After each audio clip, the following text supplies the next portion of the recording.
Good morning दोस्तों, जय हिंद to all of you. Earth Day या पृथ्वी दिवस एक तरह से पूरी दुनिया में एक साथ मनाए जाने वाला एक वार्षिक आयोजन है जिसे पूरे विश्व में से 192 देश एक साथ 22 अप्रैल के दिन एक साथ मनाते हैं। इस दिन को सर्वप्रथम 1970 में मनाया गया था और फिर धीरे धीरे एक नेटवर्क आगे बढ़ता गया और इसे विश्व स्तर पर कई देशों ने स्वीकार कर मनाने का निर्णय लिया। रविंद्रनाथ टैगोर के अनुसार पृथ्वी को पेड़ से सजाकर स्वर्ग जैसा बनाने के लिए प्रयास करते रहना चाहिए। पेड़ से बातें करना, उन्हें सुनना, ये सब महसूस करना ही स्वर्ग सी अनुभूति है। अमित रे के अनुसार भगवान स्वर्ग बनाना चाहते थे। उन्होंने पृथ्वी जैसे गृह का निर्माण स्वर्ग के रूप में कर दिया। पूरे ब्रह्मांड में पृथ्वी जैसा जीवन, सुंदरता, प्यार और इतनी शांति कहीं भी नहीं मिलेगी। इसलिए जबकि आप इस पृथ्वी के निवासी हैं तो आप यहाँ रहने का आनंद लें और मिलजुल कर सभी प्राणियों के साथ रहें। महात्मा गांधी जी के अनुसार हमारे नेचर के पास इतने संसाधन तो हैं जो हमारी डेली की मूलभूत सुविधाओं को पूर्ति कर सके, लेकिन हमारे नेचर के पास इतनी साधन नहीं है कि वो हमारे लालच की पूर्ति कर सके।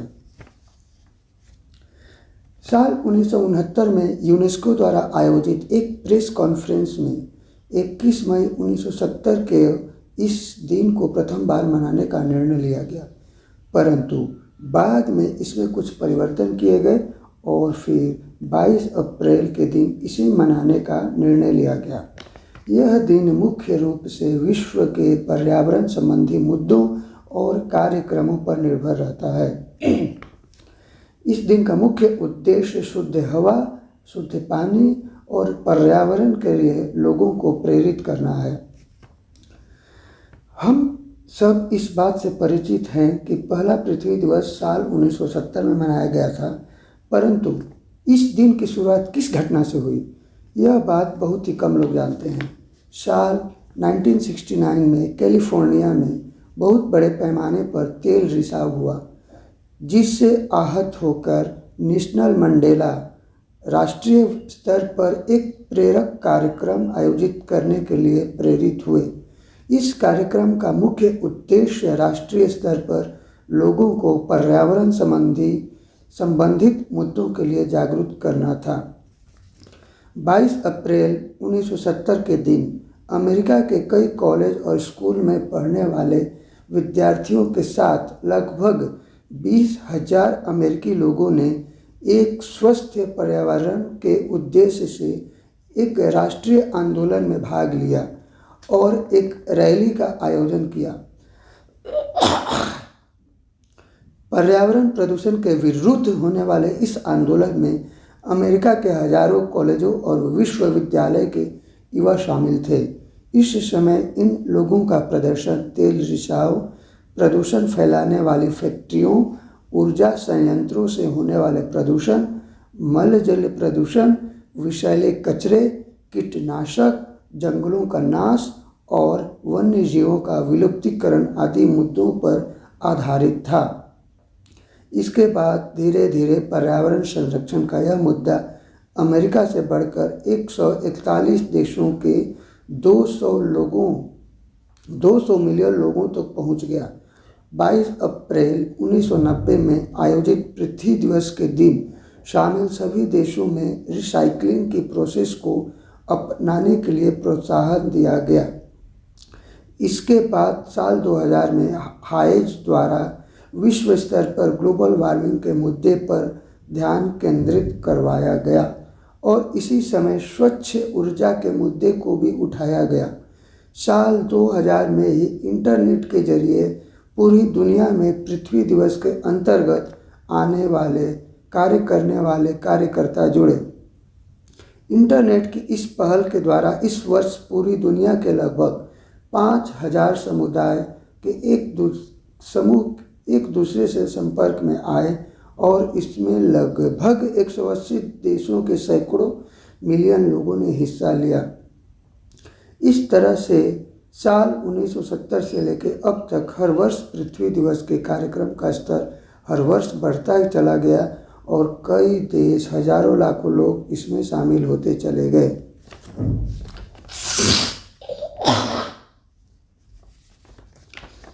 पृथ्वी दिवस का महत्व इसलिए भी बढ़ जाता है कि ग्लोबल वार्मिंग के बारे में पर्यावरणविद के माध्यम से हमें पर्यावरण पर पड़ने वाले प्रभाव का पता चलता है। जीवन संपदा को बचाने के लिए पर्यावरण को ठीक रखने के बारे में जागरूक रहना आवश्यक है। जनसंख्या की बढ़ोतरी ने प्राकृतिक संसाधनों पर अनावश्यक बोझ डाल दिया है, इसलिए इसके संसाधनों के सही इस्तेमाल के लिए पृथ्वी दिवस जैसे कार्यक्रमों का महत्व बढ़ गया है। लाइफ साइंस IPCC अर्थात जलवायु परिवर्तन पर अंतर सरकारीय पैनल के मुताबिक 1880 के बाद से समुद्र स्तर 20% बढ़ गया है और यह लगातार बढ़ते ही जा रहा है। यह 2100 तक बढ़कर 58 से 92 सेंटीमीटर तक हो सकता है, जो कि पृथ्वी के लिए बहुत ही खतरनाक है। इसका मुख्य कारण है ग्लोबल वार्मिंग की वजह से ग्लेशियरों का पिघलना, जिसके कारण पृथ्वी जलमग्न हो सकती है। IPCC के पर्यावरणविद के अनुसार 2085 तक मालदीव पूरी तरीके से जलमग्न हो सकता है। पृथ्वी दिवस का महत्व मानवता के संरक्षण के लिए बढ़ जाता है। यह हमें जीवाश्म ईंधन के उत्कृष्ट उपयोग के लिए प्रेरित करता है। इसको मनाने से ग्लोबल वार्मिंग के प्रचार पर सकारात्मक प्रभाव पड़ता है, जो कि हमारे जीवन स्तर में सुधार के लिए प्रेरित करता है। यह ऊर्जा के भंडारण और उसके अक्षय महत्व को बताते हुए उसके अनावश्यक उपयोग के लिए हमें सावधान करता है। कार्बन डाइऑक्साइड और मीथेन उत्सर्जन की गतिविधियों की वजह से पर्यावरण अपने प्राकृतिक रूप में स्थिर रहता है। 1960 के दशक में कीटनाशकों के और तेल के फैलाव को लेकर जो जनता ने जागरूकता दिखाई थी, उस जागरूकता की वजह से नई स्वच्छ वायु योजना बनी थी। इस वजह से अब जो भी नया विद्युत संयंत्र बनता है, उसमें कार्बन डाइऑक्साइड को कम मात्रा में उत्सर्जित करने के लिए अलग यंत्र लगाया जाता है, जिससे कि पर्यावरण में इसका फैलाव कम हो और नुकसान कम हो। इसलिए अप्रैल 22 को सीनेटर नेल्सन ने कहा कि वह व्यक्ति इस दुनिया में पर्यावरण से अलग नहीं रह सकता जो अंतर्राष्ट्रीय दिवस को छुट्टी का दिन न बनाकर दुनिया भर के लोगों को ग्लोबल वार्मिंग के लिए जागरूक करता है और प्रौद्योगिकी के क्षेत्र में निवेश करता हो। कैलिफोर्निया के सांता बारबरा में 1969 में गायलोड नेल्सन के बड़े पैमाने पर तेल गिरने के बाद बिजली संयंत्र प्रदूषित अपशिष्ट पदार्थों, जहरीली धुआं, जंगल की हानि और वन्य जीवों के विलुप्त होने के खिलाफ पर्यावरण पर ध्यान के लिए इस दिवस को मनाने पर विचार आया। वह छात्र युद्ध विरोधी गतिविधियों से बहुत प्रेरित हुआ। उन्होंने ऐसा महसूस किया कि अगर हवा और जल को इन जागृत नव चेतना के साथ सम्मिलित कर दें तो वह पर्यावरण चेतना को राष्ट्रीय राजनीतिक एजेंडे में शामिल कर इसको आगे बढ़ा सकते हैं। सीनेटर नेल्सन ने यह घोषणा की और राष्ट्रीय मीडिया के सामने अपने विचार रखते हुए पर्यावरण पर राष्ट्रीय शिक्षा के विचार को कार्य रूप में लाने के लिए उन्होंने रिपब्लिकन कांग्रेस नेता पीट SP क्लोस्कोए और डेनिस हायस को राष्ट्रीय समन्वयक के रूप में भर्ती कराया। उन्होंने देश भर में इसे बढ़ावा देने के लिए 85 राष्ट्रीय कर्मचारियों की परीक्षा ली। उसके बाद 22 अप्रैल को परीक्षा का परिणाम घोषित होने के बाद उन कर्मचारियों का चुनाव किया गया। नेल्सन के अनुसार पृथ्वी दिवस के नाम को कई लोगों द्वारा सुझाया गया। इसके साथ ही उनके दो दोस्त, जिनमें से एक जूलियन कोइनिक थे जो कि न्यूयॉर्क विज्ञापन में कार्यकारी थे, साथ ही नेल्सन की संगठित समिति के भी सदस्य थे, उन्होंने भी सुझाव दिया। संयोगवश 22 अप्रैल को जिस दिन को पृथ्वी दिवस के लिए चुना गया वह दिन नीलसन का जन्मदिन भी था। इसके नाम को नीलसन ने पर्यावरण शिक्षा पत्र कहा, लेकिन राष्ट्रीय समन्वयक डेनिस हेज ने इसे मीडिया के सामने पृथ्वी दिवस के रूप में संबोधित किया, जो कि व्यवहारिक रूप से इस्तेमाल होने लगा। पृथ्वी दिवस यूनाइटेड स्टेट अमेरिका अर्थात संयुक्त राष्ट्र ने 1995 तक 5 पृथ्वी दिवस समारोह का समन्वय किया। फिर 25वीं वर्षगांठ के बाद इसको बैटन को सौंप दिया गया। फिर 2007 का पृथ्वी दिवस सबसे बड़े तौर पर मनाया गया। इसमें बहुत से देशों के लोगों ने भाग लिया, जैसे कि Ukraine, Caracas, Venezuela, Manila, Tuvalu, Philippines, Togo, Madrid, Swiss, London और न्यूयॉर्क। 2012 के कैलिफोर्निया में जनसंख्या स्थिरीकरण समूह को मानव सोच से बदलकर उसके मुख्य धारा पर्यावरण विकास की तरफ ध्यान दिया गया। छात्रों और युवाओं को भी पर्यावरण संबंधित समस्याओं को कम करने में रुचि के लिए जागरूक किया गया। पृथ्वी दिवस 2017 के लिए इसके नेटवर्क संस्था ने पर्यावरण और जलवायु साक्षरता विषय के बारे में लोगों को जागरूक करने के लिए 4 टूल किट का निर्माण किया, जो इस प्रकार से है। पृथ्वी दिवस कार्यवाही टूल किट्स, यह पर्यावरण परिवर्तन पर लोगों को जागरूक कर उन्हें शिक्षित करने का कार्य करता है, सारी कार्रवाई पर नज़र रखेगा। पर्यावरण शिक्षण टूल किट्स, सरकारी संस्थाओं से स्थानीय सरकारों से बातचीत के लिए ग्लोबल दिवस tool kits. Mobilise you campus में शिक्षण के बारे में टूल किट्स, इसके माध्यम से पर्यावरण के बारे में ज़्यादा जानकारी प्राप्त कर हम इसके बारे में बचाव में अपना योगदान दे सकते हैं।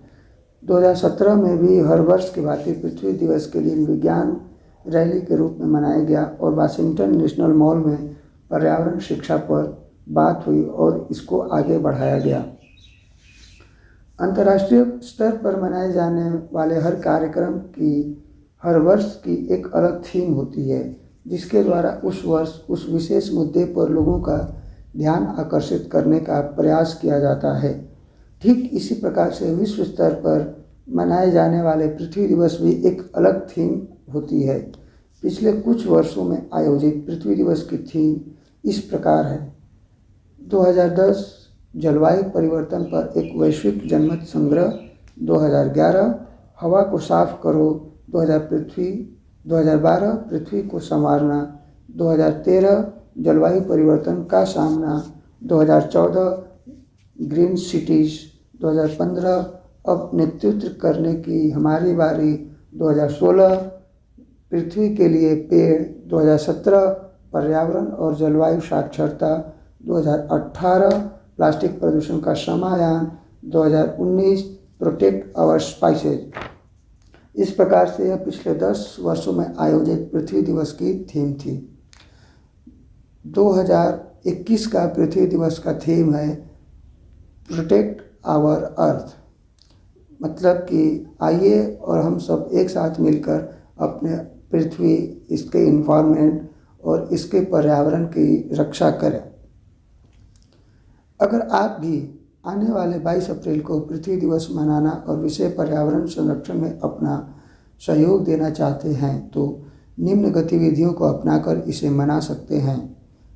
आप बेहद ही छोटे स्तर पर कुछ पेड़ लगाकर अपने आसपास के वातावरण को सुंदर बनाने के साथ साथ पक्षियों को आवास और भोजन प्रदान कर सकते हैं। इसी के साथ इसके द्वारा मिट्टी के होने वाले कटाव को रोकने में भी मदद मिलेगी और यह पृथ्वी दिवस मनाने का एक बेहद ही सरल और कारगर तरीका साबित होगा। आप अपने यहाँ एक रिसाइकलिंग पार्टी भी ऑर्गेनाइज कर सकते हैं, जिसमें आप अपने फ्रेंड्स को वेस्ट मटेरियल पर रिसाइकलिंग की प्रोसेस के द्वारा एक नया आइटम बनाकर लाने के लिए कह सकते हैं और सबसे बेहतर आइटम को इनाम देकर उन्हें प्रोत्साहित भी कर सकते हैं। आप कुछ लोगों का एक समूह बनाकर किसी पार्क, बीच, नदी या किनारा या किसी लोकल एरिया को साफ करने का अभियान भी चला सकते हैं। अगर आप किसी संस्था से जुड़े हुए हैं और कुछ बड़े स्तर पर इस दिन का आयोजन करना चाहते हैं तो आप अपने शहर में एक ऐसे रिसाइकलिंग प्रोग्राम की शुरुआत कर सकते हैं जिसकी सुविधा आपके शहर में पहले से मौजूद नहीं है। आप विभिन्न स्तर पर विभिन्न सरकारी दफ्तरों को जो इस मुद्दे को लेकर जागरूक नहीं है, उन्हें टारगेट करते हुए एक लेटर राइटिंग कैंपेन चला सकते हैं। इस तरीके से इन मुद्दों के अलावा आप अपने हिसाब से कुछ अलग और नए तरीके से भी यह दिन मना सकते हैं। यह दिन लोगों में एक साथ मनाया जाता है, जिसका कल्चर, भाषा और रहन सहन भिन्न है। फिर भी हर देश में इसे मनाने का उद्देश्य केवल एक है, वो है पर्यावरण संरक्षण। अगर आपके पास भी इस दिन को मनाने का एक अलग तरीका हो तो आप हमारे कमेंट सेक्शन में कमेंट कर सकते हैं और शेयर कर सकते हैं। उम्मीद है आप लोगों को हमारा यह वीडियो पसंद आया हो, हमारा यह कंटेंट पसंद आया हो। देखने के लिए धन्यवाद। Thank you.